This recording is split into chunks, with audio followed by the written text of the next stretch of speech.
तस्वीरों में आप देख सकते हैं मलेशिया के प्रधानमंत्री अनवर बिन इब्राहिम जो कि 3 दिन की राजकीय यात्रा पर हैं। राष्ट्रपति भवन में उनका औपचारिक स्वागत किया गया। साथ में प्रधानमंत्री नरेंद्र मोदी गर्मजोशी के साथ उनका स्वागत और आपसी संवाद भी इस दौरान हमने देखा इनका। खासतौर से प्रधानमंत्री के रूप में अनवर इब्राहिम की ये पहली भारत यात्रा है। उनके दौरे से भारत मलेशिया द्विपक्षीय संबंधों को और मजबूती मिलने की उम्मीद है। आपको बता दें कि मलेशिया में 29 लाख की आबादी वाला भारतीय समुदाय दुनिया में तीसरा सबसे बड़ा भारतीय प्रवासी समुदाय है।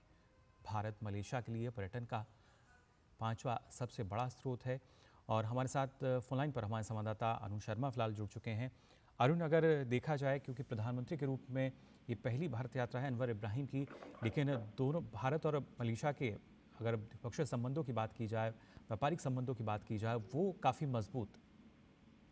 बिल्कुल, और ये बहुत सिग्निफिकेंट विजिट रहेगी उस दिशा के अंदर। इस विजिट का अगर आप कोर कंपोनेंट की बात करें तो इकोनॉमिक एस्पेक्ट बहुत इंपॉर्टेंट रहने जा रहा है।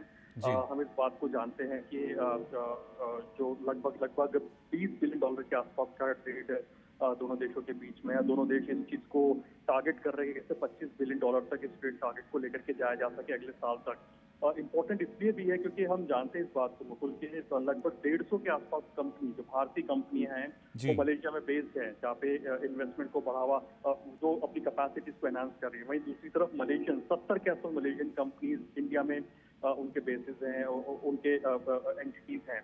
तो प्राइमरीली फोकस इस बात पर रहेगा कि कैसे दोनों देशों के बीच में ट्रेड और इन्वेस्टमेंट को बढ़ावा दिया जा सके, पॉइंट नंबर 1। जी। दूसरी बात कि कल ही जो Malaysian high commissioner to India है उन्होंने साफ तौर पर कहा था कि इस विजिट के अंदर जो कोऑपरेशन यानी एमओयूज है प्राइमरीली डिजिटल एस्पेक्ट को लेकर के रह सकते हैं, साथ ही योगा को लेकर के, आयुर्वेदिक मेडिसिन को लेकर के एक इम्पोर्टेंट जो कोऑपरेशन है वो रहता हुआ दिखाई दे सकता है। And last but not least tourism को बढ़ावा देने की दिशा के अंदर एमओयूज और कोऑपरेशन पर अग्रेसर होते हुए आपको दिखाई दे सकते हैं।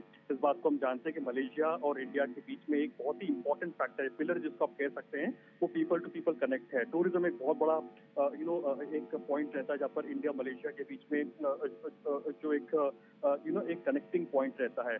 और इंटरेस्टिंगली उसी दिशा के अंदर जो टूरिज्म से रिलेटेड जो एक लाइकली जो अग्रीमेंट है जो कि कल हाई कमिश्नर बता रहे थे वो होता हुआ यहाँ पे आपको दिखाई दे सकता है। तो प्राइमरी फोकस इस बात पर ही रहेगा कैसे इकोनॉमिक एक्टिविटी यानी इन्वेस्टमेंट को बढ़ावा दिया जा सके और साथ ही साथ कैसे पीपल टू पीपल कनेक्ट को एक तरह से एनहांस करते हुए यहाँ पर दोनों देश आपको दिखाई दे सकते हैं। तो काफी इंपॉर्टेंट विजिट कही जाएगी उस दिशा के अंदर। जी, बिल्कुल अरुण, और खासतौर से अप्रैल 2023 के बाद हमने देखा था जो दोनों देशों के बीच व्यापार समझौता प्रभावी रूप से लागू हुआ था, उसके बाद से और कितना जो असर है या मजबूती जो है वो आर्थिक रूप से देखी जा रही है? देखिए, इस बात को हम जानते हैं मुकुल के लगभग 3 मिलियन के आसपास की जो एक इंडियन स्ट्रॉन्ग इंडियन डायस्पोरा है। और भारत और मलेशिया की बात की जाए तो कई सारे मल्टीलैटरल प्लेटफॉर्म पर भी एक तरह से दोनों एंगेज करते हैं, पार्टनर रहते हैं। हम जानते हैं कि इंडिया आसियान के अंदर इंडिया और मलेशिया दोनों ही देश हैं। साथ ही साथ G20 जैसा प्लेटफॉर्म हो गया, WTO जैसा प्लेटफॉर्म हो गया, वहां पर दोनों ही देश आपस में इनकी साझेदारी रहती है। अब इम्पोर्टेंट पॉइंट यहाँ पर ये निकल करके आता है कि नो डाउट इकोनॉमिक एक्टिविटी को तो बढ़ावा मिलेगा ही मिलेगा, लेकिन भारत और मलेशिया दोनों ही एक तरह से विजिट का यूटिलाइजेशन इस बात पर भी करेंगे कि कैसे इसको और व्यापक बनाया जा सके भारत मलेशिया के बायलैटरल रिश्तों को। और जैसे कि इससे पहले हमने बताया कि इकोनॉमिक एक्टिविटी को बढ़ावा देने की दिशा के अंदर हो सकता है लाइकली एग्रीमेंट